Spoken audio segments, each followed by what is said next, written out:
The wind screamed across the dead plains of Varnathar IV. The world was once full of human life, farms, machines, lights in the night. Now, it was only snow, wreckage, and silence. The sky was dark even during the day, covered by thick storm clouds that never parted. The cold bit deep into skin and bone, killing anything that dared to stop moving. Marcus Hale moved through the storm, one slow step at a time. His boots were torn, his jacket ripped at the shoulder, and his breath came out in short, painful bursts. Every breath felt like swallowing knives. His beard was frozen and his face was pale from hunger. He had not eaten properly in days, not since the last ration pack ran out. Still, he walked. He had no real destination anymore. His human colony had fallen months ago when the last supply ship stopped coming from Earth. They were supposed to build a future here, but the freezing winds and endless storms had other plans. Marcus buried the last of his squad in the ice a month ago. The wind had covered their graves long ago. Now he walked not for hope, but because standing still meant death. He thought about his family back on Earth, if they were even alive. He remembered the smile of his sister, the laughter of his old friends. But those memories only hurt now. They reminded him of warmth, and warmth was something Varnus had stolen from him. As he moved over a hill of broken metal and ice, something in the distance caught his eye. A light, faint and blue, glowing through the blizzard. At first he thought it was another hallucination. He had seen many before, shapes that vanished when he got closer. But this one didn't vanish. It moved. Marcus crouched low, his instincts waking up. The figure was tall, impossibly tall. Even through the thick snow, he could see it walking with slow, powerful steps. He raised his old rifle, though he doubted it would even fire anymore. When the wind cleared for a moment, Marcus froze. The figure wasn't human, it was a giant. A being at least 10 feet tall, wrapped in armor made of bone and steel, with pale blue skin that shimmered under the frozen light. Her eyes glowed faintly, like molten silver, scanning the horizon as if searching for something. She carried a long spear across her back, and her hair, or what looked like hair, moved like strands of frozen mist. Marcus's heart hammered. He had seen her kind before, during the war years ago. The Vrothi, alien warriors who once fought humanity over the frontier colonies. They were fierce, proud, and nearly unstoppable. The sight of one on this dead planet could mean only one thing. He wasn't alone. The figure turned, her gaze falling directly on him. For a long, terrifying moment, neither of them moved. Marcus could hear his heart beating louder than the wind. Then she began walking toward him. Each step shook the ground slightly, her shadow growing larger and larger. Marcus gripped his useless rifle and whispered, "If you're here to finish it, just make it quick." But when she stopped before, him towering over his frail human body, she didn't raise her weapon. She just looked at him, long and quiet, as if studying a strange, fragile creature she couldn't quite understand. Then she spoke, her voice deep and calm, echoing through the storm. "You should not be alive, little one." Marcus blinked, unsure if he had really heard her or if his mind was finally breaking. Her tone wasn't angry. It wasn't cruel. It sounded more like surprise, maybe even concern. He tried to speak, but only managed a broken whisper. "Guess I didn't get the message." The alien tilted her head slightly, her expression unreadable. Then she did something Marcus never expected. She reached out one massive clawed hand and lowered it slowly, offering it to him. "Come," she said softly. "You will die out here." Marcus hesitated, his body trembling from exhaustion. He looked at her hand, larger than his entire torso, and then at the endless storm behind her. In the end, he took the hand. The cold around him seemed to fade for a moment as she lifted him gently from the snow. He didn't know her name. He didn't know why she was here, but deep inside something told him his life and the little that was left of it was about to change forever. The giant alien led Marcus through the storm, her huge form cutting a path through the blinding snow. He could barely keep up with her long strides, but she slowed her pace just enough so he wouldn't fall behind. Her steps were silent, graceful despite her size, and the sound of the wind seemed to bend around her. After what felt like hours, they reached a mountain ridge. Built into the side of it stood a massive structure made from shipwreckage, twisted steel, burned panels, and alien bones fused together by some kind of glowing resin. It looked ancient, like it had been there for years, standing strong against the endless storms. "This is my home," the alien said in her deep, steady voice. "Come inside, human." Marcus followed her through a tall doorway that sealed shut behind them with a hiss. Warmth hit him like a wave. For the first time in months, he could feel his fingers again. The air smelled of metal, oil, and something sweet, a scent like flowers he couldn't name. The interior was large but quiet. Blue crystal flames burned in circular pits, lighting the walls with a calm glow. Strange alien carvings covered the surfaces. Names, symbols, and stories he couldn't read. The alien removed the large spear from her back and placed it against the wall. When she turned, Marcus saw her face clearly for the first time. Her features were sharp, but not harsh, proud, regal, and filled with an unspoken sadness. "You are human," she said slowly. "The same kind that killed my husband." Marcus froze. His breath caught in his throat. He wanted to explain, to apologize, but the words died before leaving his mouth. "I didn't," he began. "I wasn't part of that war. I was just—" "I know," she interrupted softly. "If you had been, you would not still be breathing." Her voice carried no hate, only cold truth. Yet beneath that strength, Marcus heard something else. Loneliness. She turned away, picking up a large bowl from a stone table and filling it with thick, dark liquid that smelled like broth. She handed it to him carefully as though afraid she might crush him by mistake. "Eat," she said simply. Marcus took it with shaking hands and drank. The taste was strange, heavy, salty, and rich, but it warmed him from the inside, pushing back the emptiness in his stomach. He finished every drop. "Thank you," he whispered. The alien studied him for a long time, her glowing eyes reflecting the blue firelight. "You are weak, human. Yet you still walk. Why?" Marcus looked down at his hands. "Because if I stop walking, I die. It's all I've known since the colony fell." She nodded slightly as if she understood. "Strength of will," she murmured. "Even the smallest flame can survive the storm if it refuses to die." Her words stayed with him. For the first time in a long while, Marcus felt something stir inside him, something like pride. He dared to ask, "What's your name?"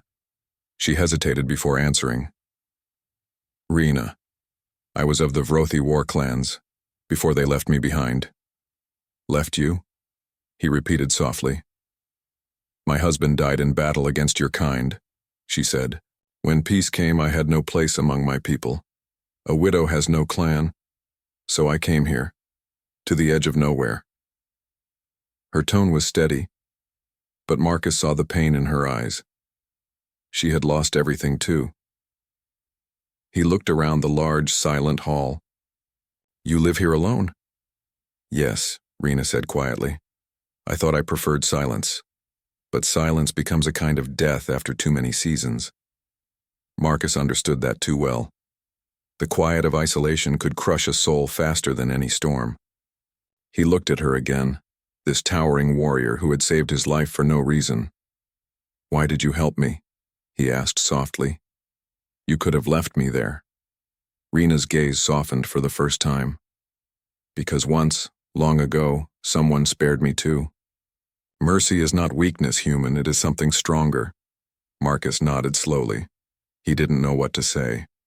He felt small beside her, yet he didn't feel insignificant.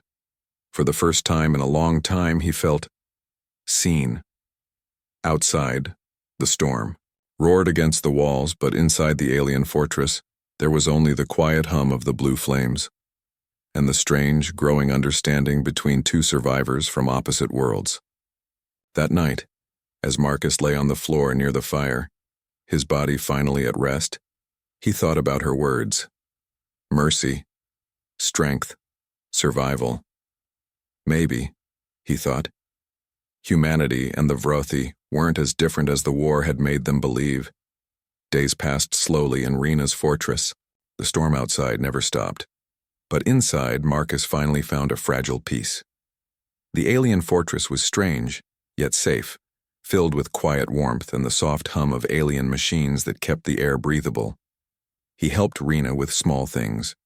Though she was strong, some tasks needed smaller hands. He repaired tools, cleaned the floor near the heating vents, and sorted old supplies. It wasn't much, but it made him feel useful again.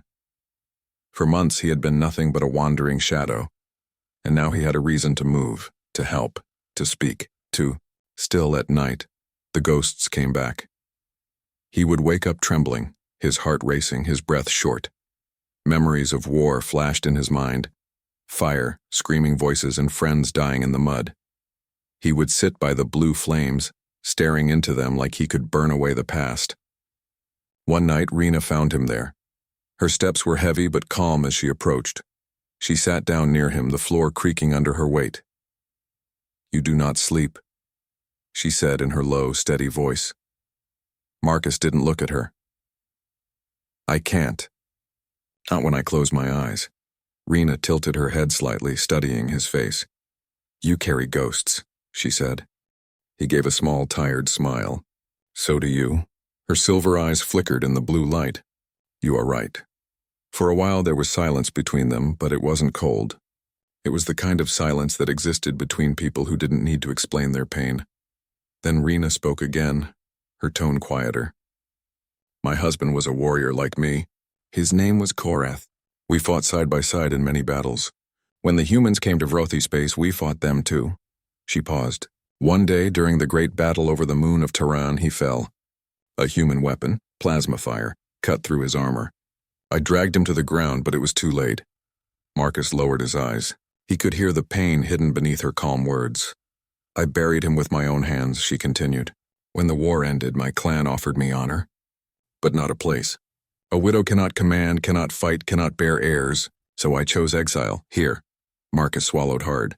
"You lost everything," Rena nodded slowly. "So did you." Her words hit deeper than she knew. Marcus had lost not just his squad, but his sense of purpose. The war had ended for him too, but he had never come home. He looked up at her, this massive alien who had every reason to hate his kind, and saw something human in her eyes. Grief.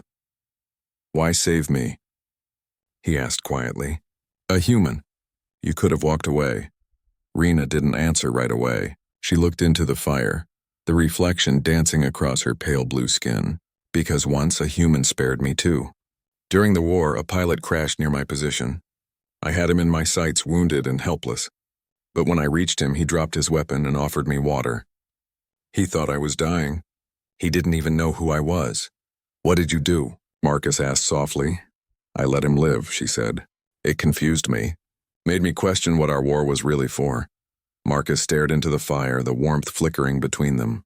"Maybe we fight because it's easier than understanding each other." "Perhaps," she said, her deep voice almost gentle now. "But peace begins when someone chooses to stop fighting." The words hung in the air like a quiet truth neither of them could ignore. For the first time in months, Marcus felt something loosen in his chest. The pain didn't go away, but it became lighter. He wasn't alone anymore in his suffering. Someone else understood it. That night, when he finally closed his eyes, he slept without dreams, and though Rena didn't say anything, she stayed awake a little longer, watching over him like a silent guardian. Outside, the storm continued to rage, but inside the old fortress, two survivors, once enemies, began to heal in the warmth of shared pain and fragile trust. The storm outside grew worse with each passing day. The wind screamed against the walls of the fortress, shaking the metal plates that held the structure together. Even Rena seemed worried, though she tried not to show it. Marcus stood near the window, watching white dust swirl across the frozen horizon. The sky was turning darker than usual and the air had a strange stillness, the kind that came before something terrible. "This planet is dying," Marcus said softly. "Even the storms are changing." Rena looked up from the table where she was working on some kind of glowing device. "Yes," she replied. "The atmosphere grows thinner every cycle. Soon the oxygen will fade. Nothing will survive here." He turned to face her, worry clear in his tired eyes. "Then we have to leave. There must be a way off this world." "There is." "Perhaps," Rena said. She stood up, her tall form casting a long shadow across the floor. Her armor gleamed faintly under the blue firelight. "But it is not simple." Marcus stepped closer. "Tell me." She hesitated, something rare for her. "I have a beacon," she said finally. "An ancient Vrothy device meant to call ships across the stars. But it is locked. It needs 2 keys, 2 genetic signatures joined through a ritual bond." He frowned, confused. "You mean, like a password?" Rena's silver eyes met his. "Not a password. A life bond." Marcus blinked. "A bond?" Her deep voice grew quiet. "The beacon was made for bonded pairs, mates who shared their essence. It was meant for me and my husband, Korath. When he died, the beacon became useless. I can only activate it if another living being shares the link." Marcus stared at her in disbelief. "And you're saying that has to be me?" "You are the only living soul left on this world," Rena said simply. "There is no other choice." He rubbed his face, trying to process her words. "I'm not even your species. Would that even work?" Rena looked down, her expression unreadable. "I do not know. But I have studied your kind. Humans are adaptive. Our bloodlines are compatible enough for the ritual to recognize it." He could feel his heart pounding. "You're asking me to bond with you?" Like a mate," she said, cutting him off gently. "It is not about desire, human. It is survival." Marcus stood there in silence, his mind spinning. A human soldier and a giant alien widow. It sounded insane. "But so was dying on this frozen planet. Why now?" he asked quietly. "Why didn't you use it before?" Rena turned away, staring into the fire. "Because I had given up. I thought I wanted to die here, beside the memory of my husband. But when I found you, something changed." Her words made his chest tighten. He could hear the truth in her voice. The pain, the loneliness, the fragile hope. She continued, "You are broken as I am. But together, perhaps we can build one last chance. I do not ask for your love, Marcus Hale, only your trust." He looked at her, really looked at her. This proud, powerful being who had every reason to despise him was offering him life. "I don't know if I can do this," he said softly. "I'm not a hero. I'm barely surviving." Rena's gaze softened. "You are alive, and that is enough." The room fell silent again. Outside, the storm raged louder, as if the planet itself was listening. Marcus felt the weight of his choices pressing on him. Finally, he whispered, "If this is the only way, then tell me what to do." Rena's eyes glowed faintly, a hint of warmth breaking through the sadness.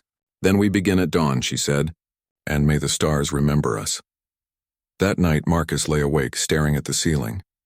He couldn't stop thinking about her words. Bonded, survival, trust. He didn't understand why she had chosen him, but deep down, he felt something he hadn't felt in years. Purpose. And as the wind screamed across the dying world, 2 souls, human and alien, prepared to face the unknown together. Morning came quietly, though the sun never really rose on Varnus IV anymore. The sky was still gray and full of snow, but the wind had eased as if the storm itself waited for what was to come. Marcus woke early, though he hadn't slept much. He sat near the dying fire, watching the blue flames dance across the floor. His mind felt heavy and full of doubt, fear, and a strange sense of calm he couldn't explain. He was about to take part in something that would tie his life to an alien being, a widow of a race that once fought against his people. It didn't feel real. When Rena entered the room, her tall figure moved silently through the soft light. She wore no armor that morning, only a simple dark cloak that reached her knees. Without her usual battle gear, she looked less like a warrior and more like someone simply trying to survive. "You didn't sleep," she said, her deep voice calm but gentle. Marcus smiled weakly. "Couldn't. My brain won't stop asking questions I don't have answers to." Rena stopped beside him. "Then ask them," he hesitated. "Why me?" You could have let me die out there. You don't owe me anything. Her silver eyes met his. You were not meant to die in the snow. You were meant to find me, he frowned. That sounds like fate.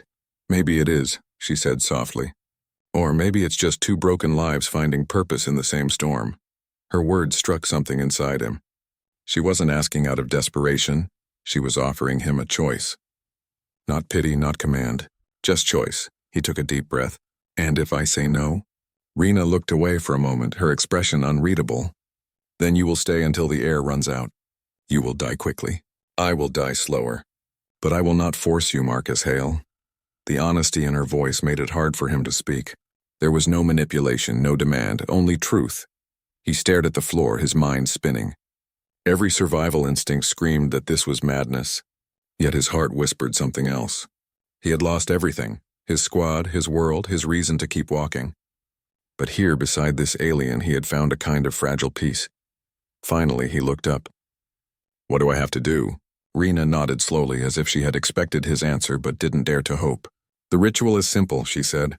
It will read our life energy, blood, breath, and memory. It does not change who we are. It only connects us. Will it hurt? She gave a small smile. Only if you resist it. Marcus let out a nervous laugh. Guess I'll try not to. Rena moved closer, her massive hand resting gently on his shoulder. You are braver than you think, human. He looked up at her, meeting her glowing eyes. No, he said softly. Just tired of running. For a long moment, they stood there in silence, the air heavy with things neither of them could say.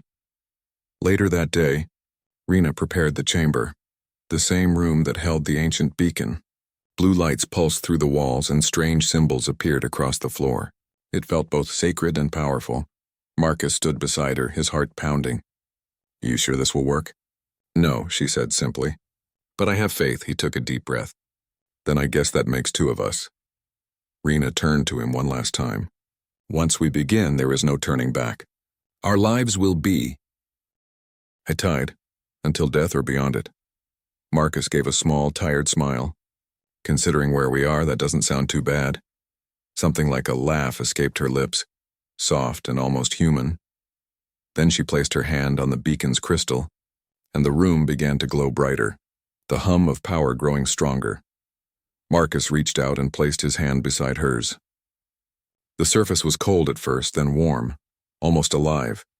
The ritual had begun, and as blue light surrounded them, Marcus realized he wasn't afraid anymore. For the first time in a long time, he wasn't walking alone. The air inside the ritual chamber shimmered with soft blue light. The walls pulsed like a heartbeat, slow and powerful, echoing through the room. Marcus stood beside Rena, his hand pressed against the crystal plate. He could feel a faint vibration beneath his skin, like the pulse of something ancient and alive. Rena's tall form stood still beside him, calm but focused. Her silver eyes glowed brighter than before, reflecting the energy that began to swirl between them. Do not fear, she said softly. The bond listens to truth, not fear. Marcus tried to steady his breathing. I'm not afraid, he whispered, though his voice trembled slightly.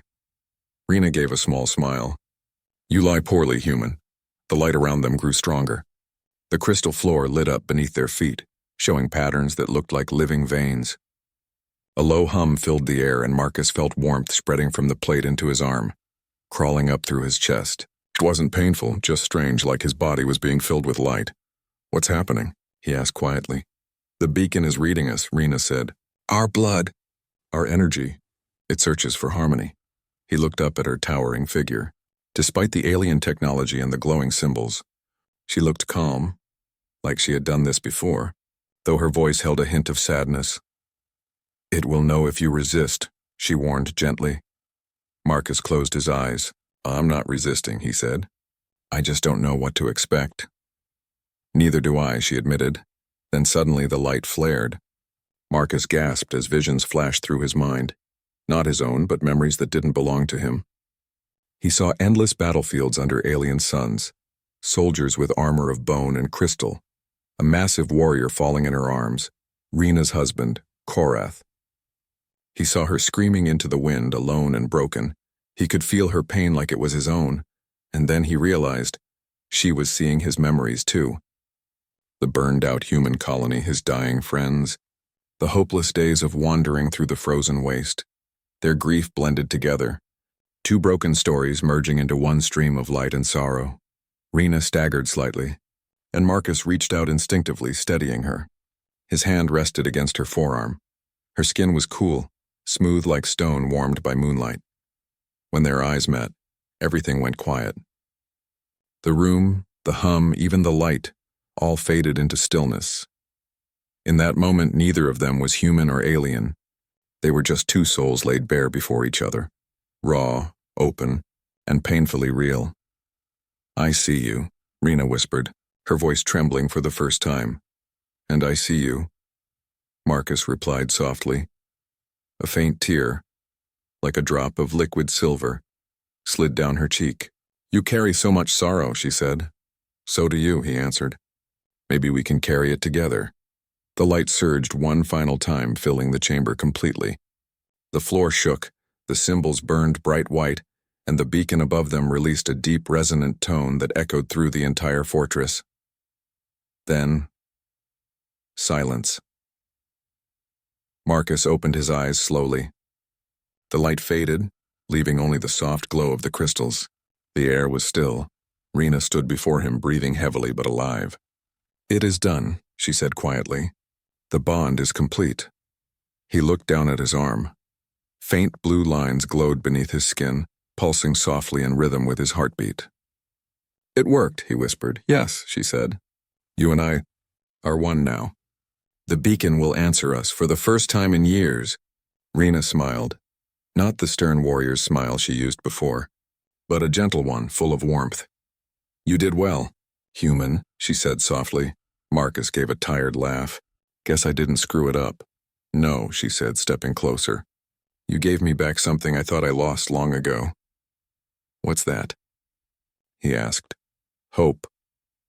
The word hung in the air between them, heavy and beautiful. As they stood together, the beacon above them hummed faintly, sending a beam of blue light into the sky, a signal reaching far beyond the clouds of Varney 4. A rescue ship would see it. Help was coming.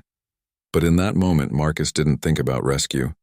He looked at Rena, the giant alien widow who had saved him, and realized that something far greater than survival had been born between them. Understanding. Outside, the wind began to calm. The endless storm that had ruled the planet for years grew quiet, as if the world itself knew that two lonely souls had found peace in each other. The signal from the beacon rose high above the clouds, a column of blue light cutting through the endless storm. For the first time in decades, the sky of Varnus 4 began to clear. The lightning faded, the wind softened, and sunlight broke through the thick gray clouds. Marcus stood near the ancient window of the fortress, watching the light. His reflection looked strange, tired, scarred, but alive. The faint blue veins glowing under his skin still pulsed softly, proof of the bond he now shared with Rena. Behind him, Rena approached quietly. Her tall shadow stretched across the cold stone floor. "The sky has not been this calm since before the war," she said softly. "It listens to us now." Marcus turned to her and smiled. "Then maybe the world finally forgave us." "Perhaps," she replied. There was silence for a while, not awkward but peaceful. They stood side by side looking at the horizon. Then, far in the distance, a small glimmer appeared. "A moving star." Marcus blinked and his heart skipped. "A ship," he whispered. "Someone's coming." Rena followed his gaze. Her eyes narrowed slightly, glowing brighter. "Yes," she said. "Your people have found you." Marcus felt a sudden rush of emotion, relief, disbelief, hope. He had dreamed of this moment for so long, yet now that it was real, he wasn't sure how to feel. He turned to her. "What about you? Will they accept you?" Rena's expression softened. "I do not know," she admitted. "To them I am still an enemy, a relic of a war they wish to forget." "You're not my enemy," Marcus said firmly. "Not anymore." She smiled faintly. "You are kind, human, but kindness is not always shared by others." The light in the sky grew larger. The ship was descending now, breaking through the fading storm. The fortress trembled slightly as the sound of its engines echoed through the valley. Rena looked down at Marcus, her voice low. When they come, you must speak for us and for what we did here. Tell them the truth. I will, he promised. They'll know you saved me. They'll know what you sacrificed. Her gaze lingered on him for a long moment. You remind me of him, she said softly. Korath, my mate. He believed in peace too. He died for it, Marcus swallowed hard. Then maybe I'll live for it. Her eyes shimmered with something close to pride. That is a better ending. The ship landed outside the fortress, kicking up dust and debris. The ramp lowered and armored figures stepped out, humans in military suits carrying scanners and rifles. One of them shouted, "We've got a signal." "Survivor detected." Marcus raised his hand slowly. "I'm here," he called out. The soldiers rushed forward but stopped suddenly when they saw Rena. Their weapons lifted instantly. "Hold fire," Marcus yelled. "She's with me." The soldiers hesitated, confused. "That's a Varnian," one of them muttered. "She saved my life," Marcus said, his voice firm. "And she helped send the beacon. Without her, I'd be dead." The commander stepped forward, visor lifting. "You're Marcus Hale, right? From the Titan expedition?" "Yeah," Marcus said. "But I'm not the same man who left Earth." The commander looked at Rena again, uncertain. But then he saw the faint blue glow on Marcus's skin, the sign of the bond. His expression softened. "Understood," he said quietly. "Both of you, come aboard." Rena tilted her head. "They accept?" "For now," Marcus said with a smile. "It's a start." As they walked toward the ship, Rena paused and looked back at the fortress. "This place held my pain," she said. "Now it will hold peace." Marcus nodded. "We'll carry that peace with us." Inside the ship, as it lifted into the sky, Marcus looked through the viewport one last time. The storm clouds were gone. The sunlight bathed the ruined world in gold. He turned to Rena. "You asked me once what humans live for," he said. "Yes," she replied. He smiled faintly. "For moments like this, when something broken becomes whole again." Rena's lips curved into a gentle smile. "Then we are both human now." The ship ascended higher, leaving the planet behind. Two survivors from two dying worlds, bound not by war or fear but by hope. And far below, the beacon continued to shine, a light born from sorrow, now guiding the stars toward a new beginning.